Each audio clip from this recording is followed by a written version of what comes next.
Hey everybody, welcome back to another video, and in today's video we are going to talk about Saitama.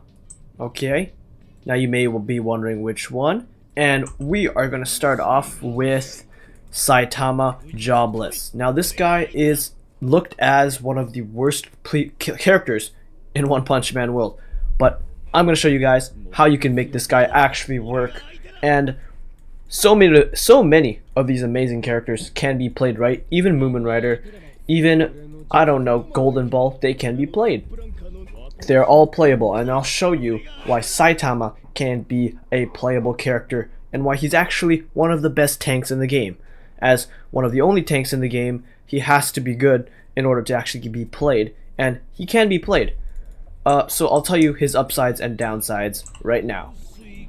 So again, we're going to go back to the character page and we're going to go over his skills. So this is his overview here.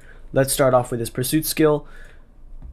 And you can see it's a jump down slam briefcase. Basically, this is you're going to get up and close to the enemy and you're going to kind of jump to them. Again, pursuit skills are really easy to hit, but this is a decent one. It's alright. There are better ones, like ranged ones are really nice. But again, okay pursuit skill, pretty average. Ultimate, melee ultimate, when you have to use it. You have to use it up close. As you can see here, this is his M1s. And basically, after accurate defense, his attack will be enhanced. So he'll do a little parry, and then if you attack once, then his attack for the first M1 will do an insane amount of damage. Delivers 3 strikes to a total damage equal of 260% of attack. After accurate defense, initiate a counterattack that is equal to 120%. So it's pretty good. Quick 3 strikes, but this is alright. I guess like 3 strike combo you may think is really good because you get the combo off really quickly, but it's alright because he punches a little slow, so it does hinder his DPS. Like if you can see his punches here, they're pretty slow, right? Now we have briefcase charge. Q dashes a certain distance, using it to gain where's the skill again here? Using it again or reaching the maximum distance will cause the character to stop an attack, dealing a damage equal to 300% of attack. As you can see, here's the attack. It's basically just a 360 backhand with his briefcase. And now we have quick briefcase swipe. This is actually a very quick attack. It's actually really nice. It gives you rage points, which I'll talk about later. And as you can see, here are the cooldown durations. This one's 10, being slightly faster to recharge than the briefcase swipe. Now we have Rage Burst. So you can use Rage Burst once he gets to his max rage meter, and you can use this by charging up any one of his attacks. Right here, if you use his attacks, you will get Rage. Or I think it's only briefcase. We'll see. And then basically, once you do this, his attacks are enhanced, and rage is consumed every single second, so it's not how many hits you do, it's just how much time you're in. So you're only going to be in this point for a limited amount of time, as you can see, so just attack as fast as you can.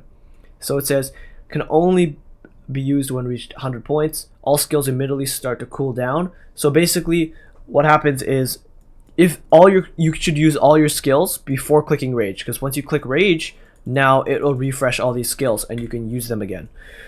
And yeah, consumes 5 rage per second, which is 20 rage, right? 20 seconds in your rage state. And then briefcase defense, briefcase quick swipe, extend the duration of your enhanced state. So for example, if you parry and you use your E, right? You can just do a ton of damage. And again, E is ability 2. Ability 2 will charge up your rage, and you can actually just chain this for the rest of the battle if you do it right. Now for his defense, his dodge/defense, it's not your typical dodge, it is an accurate defense. One of 2 characters, and this is what makes him really unique, is Puri and Jobless Saitama have, instead of a dodge, they have the briefcase defense, or just a defense skill, right? Which gives you the accurate defense. And successful defense grants rage, and it also trigger a counter attack. It consumes 100 stamina, like all the other agility moves in the game, and you can block an attack and receive less knockback if you hold it down, or if you hold it down, right? If you tap it, right before the enemy attacks you, you get an accurate defense, or an accurate dodge or whatever, and that is going to be insanely good, and that's what you want to do every time because it will parry the attack, you'll take no damage, and you'll do damage on the counterattack, which makes it really, really nice. Okay, so deals damage equal to 100% of your attack stat to the enemy, reduces damage taken and rupture accumulation by 200%, grants 20 rage, and you have 300 stamina here. So you can use this 3 times in a row, or actually 4, and then I'll recharge, of course. And this is a very good ability. Again, Puri and Saitama are the only ones that have it. That means they're the only ones that can do the defense challenge in Maelstrom properly, which makes it very, very strong, right? And this is one of the reasons why he's a very important character. I'm assuming he'll kind of dim down the line once we get more of these types of characters. But again, he's one of 2, so it's good to use him if you don't have Puri Prisoner like me. So I actually use this guy as a staple for some of my mini games. Now, 1, we get rage from accurate defense increases by 100%, which is very, very good. This basically makes your rage accumulate way faster. Now this one, you definitely need this one to run him. 60% damage increase when negative crit hit is triggered, and resolute attack level limit +1. This one is also good, the resolute, but this is where I'm at. So basically, if you negative crit hit, right, and I'm at 75, that's 135. 135, yeah. Percent more attack. So it's actually better than negative crit, which is really good, right? Now 3, replaces Rage Burst with a dodge in Rage Burst state. Now this is actually good, because one of his main flaws is he can't run around very well. And because my instinct is to click dodge, right? Sorry. My instinct is to click dodge, but what we'll do instead is briefcase defense, and that'll make me stand still, and then it'll lose time to get to the enemy. Now, if I use Q, and the enemy's too far, it'll automatically make me do my 360 briefcase swipe, which is not good, because this will basically make it so I spin in place again, I'm vulnerable to attacks, I miss my attack, and I waste time, right? And time, again, precious commodity when it's going for mini games or some boss battles in the game, right? So that's one thing to note. Now, resolute attack level limit +2. This is also very, very good for damage. Quick briefcase swipe increases by 40%, and rage burst state 20%, and skill cooldown timing decreases by 30. So it's really good. If you're in rage burst state, it'll actually just make it better. And I have this guy maxed out on P6, so I'm going to be using him to his fullest extent. And here are my points. Now, we're going to head on to arms first before builds. I almost forgot arms. I have the SR arms, and it's almost maxed out actually, which is very good. This will basically make it so accurate defense is triggered. You get a shield equal to 20% of attack and 10% of HP, only once in every 30 seconds. This is actually not bad. This one is a health. This one's not terrible either for being tanky, so this is also viable if you don't have this fully maxed out. But I obviously suggest the SR. You can see how much it affects PL here. And then Composure Break, don't run this thing at all. Just don't. He's not meant to be a Composure Breaker, especially considering like his stats are really hard to build for Composure Break. So it's obviously he's a tank, so you want to either invest in defense or negative a crit hit, right? So here's my build. My build's actually pretty good. I'm actually impressed. I actually impressed myself, man. Literally, I didn't know my build was this good. Basically, I thought I had a really shit build before. Like, it was like all right. It was, you could tolerate it, but it wasn't the best. But now I've gotten some better cards ish. Like even the defense ones, right, can be used on Saitama because he's a tank, and the attack ones, of course, I'm keeping the attack ones. They're good, right? So it actually makes it really good for just, you know, building, because you can also build on his defense while building on his attack because you can basically accept any affix any substat in the game, which makes it very, very nice. So you can only focus on these things rerolling. For example, this one. So yeah, he's pretty good. His attack's 6.8k. It's pretty alright. I have a decent build. I like the exquisite defense. I find it really useful, especially for a skillless player like me. I have this gold, end of job hunting. I have damage, resolute rage. I have swift moves. This one, of course, this one doesn't work. And then these two you want to max out. This one you could possibly max out if you're skillless, but if you have a lot of skill, put it on Resolute Rage, do more damage, right? But Exquisite Defense is also very, very good for challenges. So this one is actually extremely good on Saitama. You can also run Tiger's Might, and there's a bunch of other alternatives you can run on Saitama to make him really, really good, right? So that's my build, and he's a very, very good character, right? So that's my overview of how good he is. And now I'm going to go over some tips. I'm going to say Saitama, basically, you don't want to be caught in the open. For example, like I'm going to go into battle here and show you the tips along the way. Or training, sorry. So I'm going to go over to characters and then put him into a training mode. So let's do that real quick. Gameplay, free training, Swift. Okay, so one problem with Saitama people do is you click block, right? It slows you down. Look how long it takes to regain all your speed. And again, you can't dodge really. Like this can actually dodge. So again, of course, countering will make it really good. But as you can see, if you run around, if you run for too long, I spin and then it takes time for me. For example, if I'm trying to get up to a boss, and let's just say I'm running all the way over here, and I'm trying to run to him, I'm running, I stop up, and I have to run even more, which is very, very frustrating, and it doesn't really help you out. So that's one of the things. And you want to rely on Rage Burst State, because your guy's just really slow, and I don't like how he doesn't jump to the enemies on attack a little bit. Okay, there we go, we're actually doing it now. But sometimes what happens is he just kind of swings instead of going towards the enemy. Like Silverfang always goes towards the enemy, no matter where he is. So it helps with locking on. So you definitely need to be close to the enemy to do his M1s. You can see his damage stats here for a 6.8k attack, and it's a good amount of negative crit. Oh, I think I might have almost attack. Okay, so let's get to the DPS test real quick. I just missed a bunch of blocks. I'm going to use this real quick. And he's taking a little bit too much knockback for my liking. Like, I don't like how he's taking a lot of knockback here. I'm just going to wait for him to attack, actually. And then parry. Okay, Rage Burst State. And I can just go in and go ham on him. I don't like the knockback here, because it doesn't really show what Saitama can do. Because he's just full-on comboing the enemy. You can't parry. But yeah, you can just use your E basically, and keep up Rage Burst, and almost keep up Rage Burst mode. Like as you can see, he's you know, charging up his thing, and also look at this. See, he's still charging. Okay, it doesn't work. I remember I thought it was a thing where if you accurate dodged with your dodge, you could regain your cooldown. Like I swear that was a thing. But one thing that I've just kind of learned-ish is your dodges are so good. These things, these self-regenerate, I just realized these are so good. You can dodge around really quickly, and it's very good because it charges up just like your stamina. So in like an Eiren fashion, you can dodge and also parry, which makes him very versatile when he's in his rage mode. See, I'm almost out of juice. I can just use my E to keep it alive. Let's see if he attacks. And boom, parry, I'm back up. I'm back up just like that.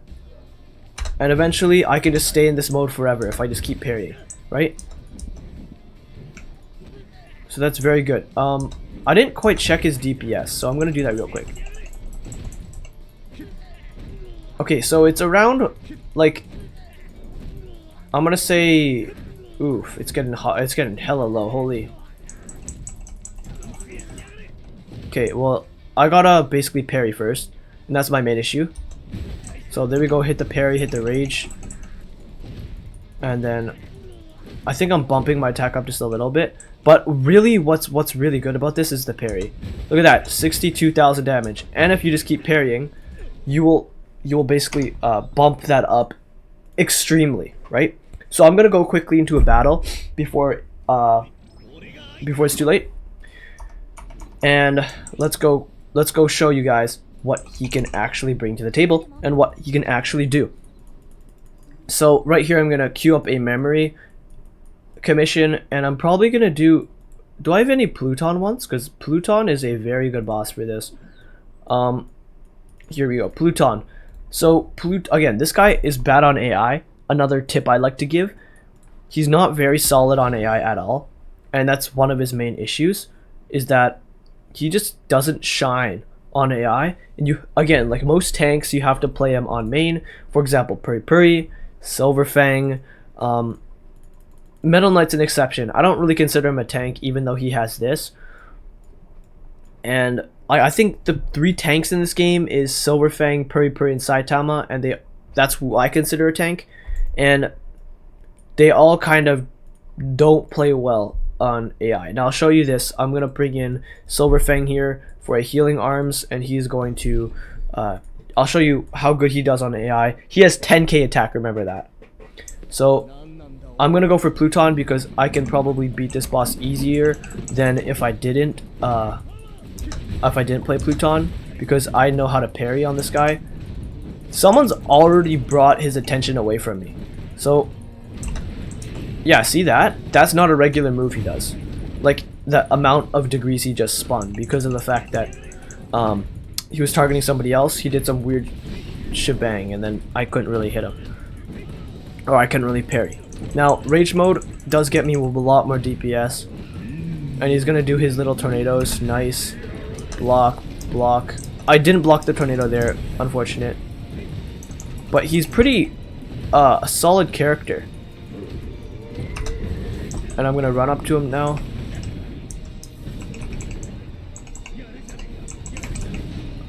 Okay, I kind of fumbled there, but if I could probably solo the Pluton boss.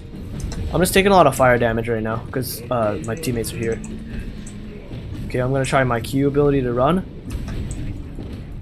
I'd like to parry a little bit more. I think that's really where it's at. Okay, there was kind of a parry there. And you can really see one of his main issues is mobility. There we go, he got something going. Okay, I'm gonna ultimate him. And he's gonna go into another composure break. I don't know if composure break is necessarily that good, because I get it, he's standing still, but you really rely on your block, like immensely. You really want to basically lean on your block for damage, because if you don't get that block off, then you're gonna lose a lot of DPS. So I guess he's a skilled character in that way. Puri Puri, again, better alternative. But as you can see, from my damage, I outfragged my 18k PL Genos here in terms of raw DPS, and even composure damage, which is kind of funny. Yes, I did use my ultimate, so there's that to note. I might try another battle without using my ultimate. Again, another tank here. AI versus player. This guy was a way better build than this guy. Probably my best build in my entire characters. And yet this guy outfragged him. Now this guy has a type advantage, so he is up there, right? So that's one of the things to consider. Is he does 50,000 more damage, so he's up there. But the damage statistics really prove that. And so I guess I'm gonna bump him down to Tatsumaki with I'm not gonna use my ult. I'm not gonna use an advantage here, so it's just raw DPS, I guess. And we can check from there. So I'm gonna try to block a little bit more and see if he actually targets me. So I got my block. I can get my rage up. I'm gonna go for my quick attacks. I didn't actually jump onto him. I don't know what happened there, but I didn't accurate block. Okay, he's gonna go for a jump here. Easy block. Nice. I should have blocked the meteor. I'll do that next time. Okay, composure break already. That's from my Genos. He's doing an insane amount of composure damage, yet I outfragged him in composure damage, which is a little weird. I don't know why, because he has 3.5k, or more than that actually, composure damage. So again, tornadoes, here they come. Time to spam. I can just spam parry, holy. Oh my, dude. I think abusing parries is insane. Okay, I don't know what I got hit from there.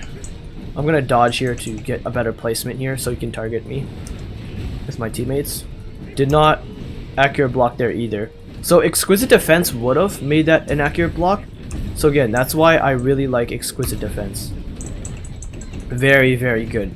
I have a level 2 affix of that thing, so it's, again, very beneficial to have exquisite defense for people who don't have good timing like me. Composure break again. I think that was courtesy of Genos.